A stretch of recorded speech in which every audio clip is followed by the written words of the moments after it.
All right, let's get right into it. Today, we're looking at one of the biggest matchups in the entire crypto space, Ethereum versus Cardano. You can think of this as a clash of titans, a real battle of different philosophies. And honestly, the outcome could shape the very future of the internet. So yeah, let's dive in. So, who exactly are our two contenders? Well, in one corner, you've got Ethereum. It's the reigning king, the OG smart contract platform where things like DeFi and NFTs basically got their start. And in the other corner, you have Cardano, the methodical, academic challenger built from the ground up on peer-reviewed research and a promise of being rock solid. This is way more than just a tech rivalry. It's a genuine competition to see who gets to be the foundation for Web3. To really get a handle on this, we're going to do a classic tale of the tape, just like in a boxing match. Imagine Ethereum as the seasoned champion who's learned everything on the job, in the ring, taking punches and getting stronger. Cardano, that's the challenger who spent years and years in the gym, perfecting every single move before ever stepping into the spotlight for that first big fight. Okay, if you only take one thing away from this whole explainer, let it be this slide right here. This is the fundamental difference. Ethereum's whole philosophy has always been build fast and iterate, get something working, get it out there, and fix it as you go.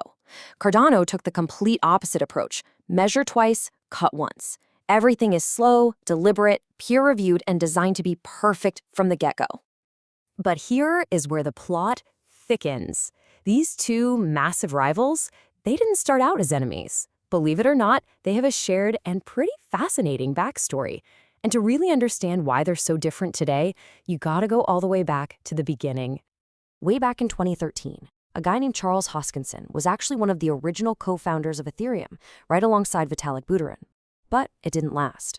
Just a year later, there were huge disagreements about the project's direction, and Hoskinson left. So while Ethereum launched in 2015, Hoskinson took his ideas, went back to the drawing board, and in 2017 launched Cardano, a project built on all the principles he felt Ethereum was missing. And this quote from him really just says it all, doesn't it? It perfectly captures that measure twice, cut once idea. He saw the risks of moving too fast and breaking things, and he decided that if you're going to build something that could become a global financial system, you have to do it the hard way, the right way from the very beginning. All right, history lesson over. Now let's pop the hood and get into the real nitty-gritty, the tech. How do these two digital machines actually function? Because this is where those founding philosophies we just talked about really come to life in the actual code. We've already nailed the development philosophy part, but that difference creates ripples everywhere. Take their programming languages. Ethereum uses Solidity, which is relatively easy to learn, so it attracted a massive community of developers really fast. Cardano chose Haskell, which is known for its mathematical precision. It's super robust, but has a much steeper learning curve. But the biggest technical difference might just be how they handle transactions. So Ethereum uses what's called an account-based model. The easiest way to wrap your head around this is to just think of your regular bank account. The blockchain keeps this one massive global spreadsheet that just tracks the final balance of every single wallet. Simple, right? And it's pretty intuitive for developers to build apps on top of. Cardano, true to form, does it differently. It uses a model called EUTXO. Now forget the complicated acronym. Just think of it like physical cash. If you have a $20 bill and you buy a coffee for $5, you get change back, right? A 10 and a 5. The system tracks all those individual pieces of cash and the change from every transaction, not just your final balance.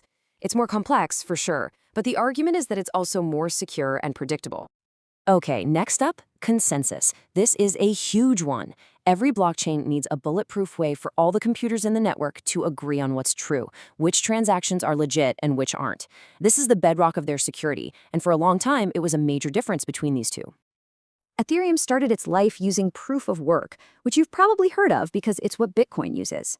This is the one with miners using warehouses full of powerful computers, all racing to solve a super complex puzzle. The first one to solve it gets to add the next block of transactions to the chain and gets a reward for their work.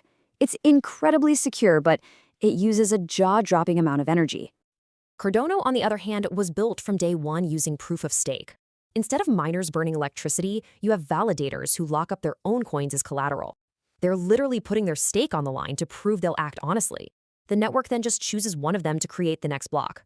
It's a vastly more energy-efficient system, and it's the model Ethereum famously switched to in 2022 with the merge. And the difference in energy consumption is, well, it's staggering. Just look at the chart. You see the massive bars for proof-of-work systems like Bitcoin and the old Ethereum? Now look at the bar for proof of stake. It's a tiny sliver. It's not even in the same league. Adopting this model made both networks dramatically more sustainable. So we've gone a few rounds on their history, their tech, their consensus mechanism, and now it's time for the final bell. Let's pull it all together and go to the judges' scorecards to see the final strengths and weaknesses of our two heavyweights. First up, Ethereum. Its strengths are just undeniable. It was first to the party with smart contracts, and that network effect is absolutely massive. It has the biggest ecosystem of apps, the most developers, and the most users. Period.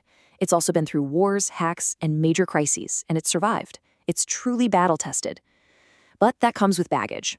The transaction fees, or gas fees, can get ridiculously high when the network is busy. And trying to upgrade a live, running system worth hundreds of billions of dollars, that's incredibly difficult. Now for Cardano. Its strengths flow directly from its core philosophy. It has this rigorous academic foundation that puts a premium on security and sustainability. The transaction fees are consistently low, and its governance is built right into the protocol. But the trade-off for all that caution is speed. Development has been much slower, adoption has been slower, and its ecosystem, while growing, is still just a fraction of the size of Ethereum's. So what's the final verdict? Who's the winner? The truth is, there might not be a single winner. It really isn't about which one is better in a vacuum. It's about what you prioritize. Do you value the massive, chaotic, but vibrant and battle-hardened ecosystem that Ethereum has built? Or do you prefer the slow, methodical, secure, and scientifically vetted approach of Cardano?